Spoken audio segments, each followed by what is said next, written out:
Olá, bom dia, boa tarde, boa noite, boa madrugada, depende da hora que você está assistindo. Estamos aqui para mais um Atualiza-se para a interpretação da realidade brasileira e mundial, e dessa vez trazendo uma temática internacional a partir das leituras de literatura, né? Então nós temos aqui um texto bastante interessante para ser compartilhado, que é Idioma que existe e resiste, né? O catalão, que foi disponibilizado através da revista Panaceia, não, perdão, não é a revista Panaceia, da revista Tag, viajei agora, da revista Tag, que traz sempre complementos de leitura, né? E às vezes esses complementos de leitura são bastante interessantes para a gente poder compartilhar também sobre as realidades presentes, né, internacionalmente. Então, a partir da autora, que ela é catalã, né, a autora Mercè Rodoreda, que escreveu o livro Espelho Partido, esse livro aqui, Espelho Partido, publicado pela editora Planeta, com a editora da Tag, né, o clube de leitura da Tag, uma leitura bastante interessante e que, como falei, né, trouxe então a revista para ser um complemento da obra, né? Isso que é interessante nesse clube de leitura. E aí, nessa parte, nós temos aqui então um idioma que existe e resiste. Falar o catalão de Mercè Rodoreda já foi crime. Você sabia? Conversamos com alguém que viveu essa época, radicado no Brasil há 4 décadas, o professor José Blany Sala, especialista em relações internacionais e políticas públicas, né? É uma entrevista ou um texto jornalístico publicado aqui na Tag pelo Henrique Santiago. Ele que desenvolveu esse texto e que fez a entrevista com o professor, conversou, né, com o professor José Blany Sala. José Blany Sala cresceu em meio ao fascismo, quando ainda nem sequer sabia o significado da palavra. Nascido em 1958, na cidade de Sabadell, na Catalunha, o professor da Universidade Federal do ABC estranhava a ausência da língua catalã em cada esquina da cidade onde nasceu, mas havia um porquê. Naquela época, o general Francisco Franco Barramont, né, este general implantou o fascismo na Espanha, comandava a Espanha como manda a cartilha de um ditador, com repressão, violação aos direitos humanos e ataques às minorias sociais. Embora já enfraquecido no fim da década de 1950, o franquismo, como ficou conhecido, né, a partir do general Franco, ainda se fazia presente no dia a dia do território espanhol. Ainda pequeno, Blany Sala olhava ao seu redor e via o mundo em castelhano. As ruas não tinham nomes em catalão. Os livros e a televisão em preto e branco não tinham uma fagulha sequer da Catalunha. A única exceção eram as conversas dentro de casa, quando podia, junto com a sua família, conversar sem medo de ser sufocado pelos generais. Seu primeiro contato com a língua catalã, para além das conversas que a mãe e o pai, para além das conversas com a mãe e com o pai, né, foi com a leitura de uma revista infantil. A Cavall Forte nasceu na clandestinidade no início dos anos de 1960 e era enviada diligentemente à casa da família Sala. Meu pai me dizia que assinava por isso, isso e aquilo. A revistinha chegava em um envelope bem fechadinha e eu lia, recorda. O professor passou mais ou menos 15 anos da sua vida proibido de se expressar como queria, até a queda do ditador Franco em 1973. Ao final daquela década, ele veio ao Brasil de uma ditadura para outra, né? Porque aqui estávamos também em ditadura, para estudar direito, mas não deixou para trás as suas raízes catalãs. Blanes se especializou em relações internacionais e políticas públicas, e foi aqui, aliás, que leu um exemplar de Espelho Partido de Mercè Rodoreda, né, enviado por parentes da sua cidade de Sabadell. Para ele, a história da Catalunha é marcada pela resistência desde muito cedo, com destaque para a dinastia Borbón, no século XVIII, durante a Guerra da Sucessão Espanhola. Em 11 de setembro de 1714, o território cai diante dos Borbón e tem início um período de perseguição marcado por tentativas de banir o idioma daquele território, com condenações à morte para quem ousasse resistir e valorizar suas raízes identitárias. Enquanto houver pessoas que têm o catalão como língua materna, é metafisicamente impossível eliminá-la. Resistir é manter a sua identidade. E sua identidade passa pela língua, declara o professor. Ao pincelar momentos da história, Blanes alude a um passado recente. Em 2017, os moradores da Catalunha votaram em maioria pela independência da Espanha. Lembrem que foi 1714 que eles caíram perante o Borbón, né?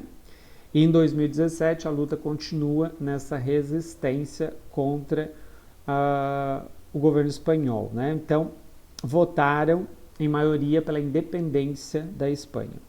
Algo que na prática está distante de acontecer. Lamenta ele, a violência ganha outras formas no século XXI.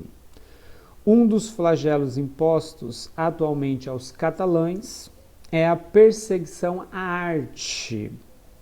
Toda forma de arte é uma forma de resistência e de identidade, né? É o caso do rapper Pablo Hasél, preso em fevereiro de 2021, este ano ainda, por criticar em suas músicas a monarquia espanhola. Pensa, né? Monarquia, um sistema moribundo que ainda resiste nesses períodos atuais. O professor da Universidade Federal do ABC assinala que a luta da Catalunha é marcada pela perseguição de sua história. Reivindicar suas origens é um desafio e tanto em meio à globalização que vive o território autônomo, sobretudo pela revolução vivida em Barcelona, cidade que é referência no futebol, na arquitetura e na arte. Barcelona pode receber, ou ter recebido, aliás, tendo em vista a pandemia, milhões de turistas de todo o mundo, assim como abrigar imigrantes de dezenas de países. Mas a sua essência se faz presente. Por exemplo, no resgate das tradições como os castelos, a construção de castelos humanos. Isso faz parte da identidade. Não é só uma questão étnica, é uma forma de viver. A luta pela independência catalã pode sugerir aos mais desavisados uma tendência nacionalista voltada para o tradicionalismo conservador, como visto na Itália e na França. Mas o professor Blanes alerta que o oposto acontece de Sabadell a Barcelona. Trata-se de uma história em consonância com a ação de resistir. O professor se diz um progressista separatista, alinhado com o movimento independentista catalão. Nós não temos nada a ver com a direita, conservadorismo ou xenofobia. Quem não gosta de imigrante é a extrema-direita do Vox. Vox é um partido político de extrema-direita na Espanha, né, que abraça as ideias fascistas e que alimenta a Catalunha. O que alimenta a Catalunha, ainda segundo o professor, é o progressismo. Para ele é impossível não se orgulhar de sua história de resistência. Ele conta aos risos ter assistido ao Eurovision, canal de televisão, tradicional competição de música transmitida na TV em 1968. Naquele ano, o intérprete Joan Manuel Serrat havia sido selecionado para interpretar a canção La La La. Ele só tinha uma condição: cantar em catalão, de acordo com a composição original. No entanto, o general Franco, claro, eliminou qualquer possibilidade disso acontecer. Em seu lugar, Maciel, uma cantora de pouca expressão naquela época, substituiu Serrat e apresentou a música em castelhano. Os versos eram os mesmos, apenas o idioma era outro. Resultado, ela ganhou o festival. Eu lembro como ontem, finaliza o professor, que hoje se considera metade catalão, metade brasileiro. Ainda tem aqui um Você Sabia?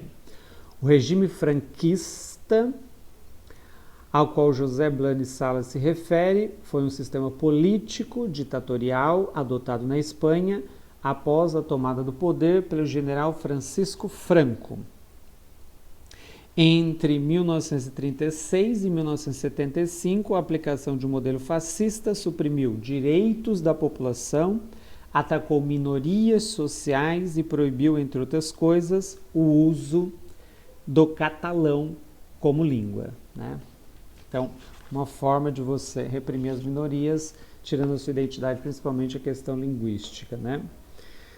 Perguntas e respostas para a gente concluir. Com Vicente Clemente Ferrando, doutor em Políticas e Ciências Sociais pela Universidade Pompeu Fabra de Barcelona. Como as tensões linguísticas históricas do catalão se refletem hoje na região da Catalunha, especialmente em Barcelona? O professor Vicente responde: as tensões do ponto de vista social são inexistentes. As pessoas falam catalão, falam espanhol ou falam ambas as línguas. Quase 100% da população sabe ler, entender, escrever e falar espanhol. Em contraste, os números para o catalão são muito mais baixos. O objetivo principal é que todos conheçam as duas línguas. Para isso, é promovido a língua catalã como língua autóctone, língua histórica e língua oficial da Catalunha. Outra pergunta ao professor. Como o contexto político institucional, e aqui estou falando sobre a proibição do uso do catalão na ditadura de Franco e a luta pela independência da Catalunha, contribuiu para o fortalecimento ou não dessa língua? O professor Vicente responde: a ditadura já passou, é histórica. No entanto, existem muitas mentalidades, ideologias linguísticas que consideram que o espanhol deve ser a língua que todos devem conhecer e que o catalão deve ser opcional. Para um idioma, eles consideram um dever, para o outro, uma opção. Da administração pública, o que se tenta é que todos conheçam ambas as línguas, não apenas uma. E a última pergunta: o catalão é uma língua basicamente restrita à Catalunha. Como é possível manter tradições tão importantes em um mundo de constantes mudanças na forma de se comunicar? O professor Vicente responde: catalão é falado por 10 milhões de pessoas. Na Catalunha, na Valência, Ilhas Baleares, Andorra, sul da França. O número de falantes não deve ser uma forma de medir um idioma, senão todos devem falar inglês, chinês e espanhol. A língua catalã é uma língua oficial, é uma língua muito vital. É usada na universidade, na administração, nas lojas. É uma língua muito viva, com sua literatura muito vibrante, com uma história passada e, sobretudo, com muita vitalidade futura. Então, apesar dos fascistas e apesar do Franco ter proibido o uso no período de 36 a 75, como disse o professor, enquanto houver pessoas que têm o catalão como língua materna, é metafisicamente impossível eliminá-la. Por isso que mesmo a ditadura do Franco não conseguiu eliminar. Resistir é manter a sua identidade, e sua identidade passa pela língua. Essa foi, então, um pequeno trecho da fala do professor, que reforça a ideia de que há vivacidade para essa língua no futuro, e que são 10 milhões de falantes, e que mostra a importância de uma identidade, a importância da identificação com seu povo. Então, idioma que existe e que resiste, do jornalista Henrique Santiago, da revista TAG, para nosso Atualiza do Integrar e Gestos. Espero que possa ter contribuído para os nossos debates. Coloque nos comentários aqui e a gente vai debatendo nas nossas aulas sobre processos da interpretação da realidade brasileira e mundial, e mostrando mais uma vez o quanto causa danos ao desenvolvimento humano sistemas que não respeitam a diversidade dos povos. Até mais.